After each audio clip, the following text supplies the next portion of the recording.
Bugün artıq Rusiya-Ukrayna müharibəsinin 2013-cü günüdür. Və bu müddətdə çox böyük deməli itkilər olub, milyondan artıq əskər zabitlər ölüblər, həlak olublar, yaralanıblar.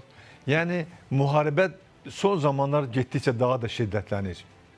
Xüsusilə Trump hakimiyyətə gələndən sonra o istədi ki, sülh yaratsın, atəşkəs elan olunsun. Buna nail ola bilmədi və sonuncu Volodymyr Zelenskinin Amerikada, New Yorkda deməli Trumpla görüşü zamanı Trump əvvəlki fikirlərindən demək olar ki, daşındı, dəyişdi fikrini və Rusiyanın dərinliklərinə onların zərbə vurmaqlı olmalıqlarını bildirdi. Yəni bu nə göstərir? Bu onu göstərir ki, artıq Rusiya-Ukrayna müharibəsi necə deyirlər məcrasından çıxacaq.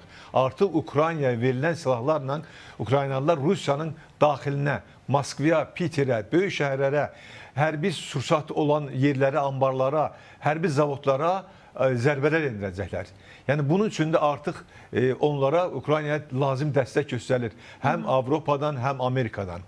Yəni indi Zelenski New Yorkda Trumpdan həm də tomoqraf raketlərinin verilməsini xahiş etdi. Hələlik bu məsələ açıq qalıb, yəni ona tam cavab verilməyib, ancaq bu məsələ haqqında ətrafında danışıqlar gedir.